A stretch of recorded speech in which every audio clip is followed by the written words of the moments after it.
Right, so what is up guys, SDPeasy here, and today we are at Wembley in the background, as you can see, because we are going to be having a chat about international football, and specifically international breaks during the Premier League season. Now, I have personally, and I know this obviously is an opinion that is joined by a lot of people, hopefully some of you guys, I don't enjoy international breaks in the Premier League season. I don't, they're just not very fun. Obviously, England are a lot better team to watch now than they used to be. Watching international breaks used to be a complete chore, and England were dreadful, and we'd lose or we'd just not turn up against teams. I mean, now we have a very talented young squad. Obviously, the 7-0 win the other day was a very good win, but it's against a very bad Montenegro team. Like, I reckon I could probably get a bunch of lads around that I know, and we'd give them a decent 11-a-side game. They're pretty poor. I mean, obviously, I know I was very happy with obviously everything that happened. Obviously, seeing Tammy Abraham get his first goal, very nice to see. An assist from Sancho. I wonder how many times we'll be saying that at Chelsea next season. Hopefully. But still, I'm just not a fan of them during the actual Premier League season. It doesn't seem to blend right with the Premier League. It doesn't seem to work, because obviously quite often you lose a lot of players due to the international breaks. Now, obviously, I know you could lose players to injuries. In training, in literally any sort of anything, literally just something nothing to do with football, you could lose a player to injury. But you do seem to lose a lot more, obviously, due to international breaks, and it's not ideal. Like, you're flying high in the league. Let's say Liverpool, for instance. Let's say, just an example, obviously they're top of the league. They go on to the international break. Salah picks up an injury, and Van Dijk comes back with a serious injury and can't play for like the next 3 months. They probably would be really ballsed up. Like, they might still score goals, but without Van Dijk, they're gonna struggle defensively. So, like, you see what I mean? Like, it could literally like ruin your season to some extent if certain players became injured. Same with Chelsea.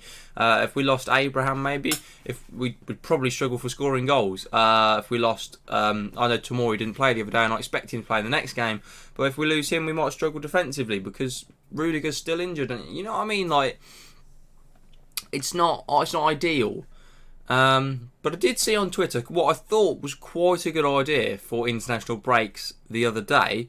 So I want to talk about that and get your guys' opinion on what you think of it.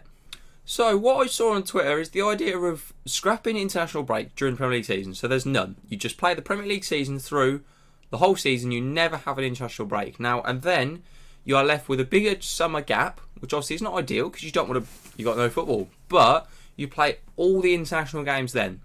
You play all your international games in that summer gap.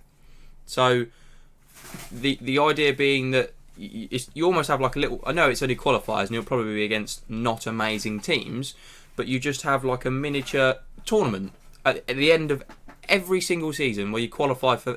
whether you're qualifying for the next tournament or you're actually playing in the next tournament. You have... or even if you're just playing friendlies, you have like little mini tournaments every summer. Where they probably play, if you're playing qualifiers, you might play like 12 games over the summer or whatever, or if you're just playing like friendlies, you might only play like 4 or 5, or if you're playing like the actual, like in the Euros or the World Cup, obviously you'll play the whole tournament and it'll actually be serious, and you know what I mean. But I just thought that was quite a good idea, the idea of just having one international break at the end of the season, before obviously like clubs go out on their pre-season tours and whatever, because there is a big gap there, and obviously if you don't have international breaks throughout a Premier League season, the gap will only be bigger because you'll have like 3 or 4 times, so you'll have about 10 weeks extra that you lose of the Premier League season by being away on international breaks. So you'd have plenty of time to do that. You wouldn't be struggling for time. Now, obviously, like I say, I don't mind watching international breaks. Now, Gareth Southgate's made this England team something that you don't mind watching. It's not the most dreary and boring games that we're used to, and we're watching England of the past, where qualifiers were literally just we'd win 1-0 against like San Marino, or like it's just boring, man. Like now, it's not as boring. We actually play nice football. Like when we play decent teams, we seem to actually play quite good football. He seems to have revived a bit of England hope. And I think we're now second favourites to actually win the Euros behind France. So he seems to have revived a lot of hope in the international team, which is good. It's lovely to see. And obviously, I was all there for the World Cup last year. I was in Magaluf for some of the games, watching that, and being in a massive fan square with thousands of people. It's insane. Like that was such a ridiculous experience in life that I'll never ever forget. It was unbelievable, and that's down to us being able to win against teams now and playing good football and enjoying the football. And giving the fans something to actually like want to watch and enjoy it. It's nice. But I don't want to do that during the Premier League season when I'm all hyped for my club team. Obviously, I'm watching Chelsea. I want to watch anyone. I'll watch literally any Premier League football. Doesn't matter who's playing. I'm more than happy to watch it. And obviously, I want to watch games. I want to see players do well. I want to see Chelsea obviously do well. I want to see Liverpool do badly, but like Spurs, Man United. But I mean, we can't have everything. But like, that's just how it is. You have your Premier League season. You want to be all gassed up for your team. You go through the whole season, no breaks. You just love it. And then you rather than having a massive break with no football, you have international football then. So there's no like, oh, what we're going to do now? No football for like 2 or 3 months. You've got the international break. Like I feel like that's quite a good idea. I just saw it on Twitter the other day, and I thought I had to share it with you guys, see what your opinion was. So I'd love to see what you guys think of that. So please drop me a comment, letting me know what you think of that, or whether you think the current international break is the right way forward. In fact, I might even put a vote on the video.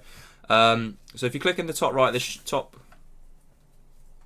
right, left, one of the top corners, there should be a little eye in a circle, and it will be a vote. So what I want you guys to vote on is whether you think the current system of international breaks or like the summer international break is the way forward. I'd like to see what you guys think on that and how the vote sways on that one, because I quite like the idea that I saw on Twitter the other day, and I'm quite a big fan of that. So yeah, be interesting to see what you guys think too. But thank you very much for watching. If you have done, if you have enjoyed, please drop a like on this video, and like I say, please vote on the poll or drop a comment. It's up to yourself. Subscribe if you are new around here. We do upload every single day. We have been uploading for, I think, over 60 days in a row now. I will take a count and find out how much it is probably for my next video and let you guys know. But it has been a long time. I've probably uploaded nearly 80 videos in that time. So it's been a grind, and sometimes I do wake up and don't have videos, and I do make sure there's always one for you guys. So like, to show your support on these videos, and literally just by clicking that like button or clicking the subscribe button, it really is appreciated, because I do put a hell of a lot of effort into these videos, and to see you guys like enjoy them and support them, it really does mean the world to me. So thank you very much for watching. If you have done, just enjoy the content. That's all I want.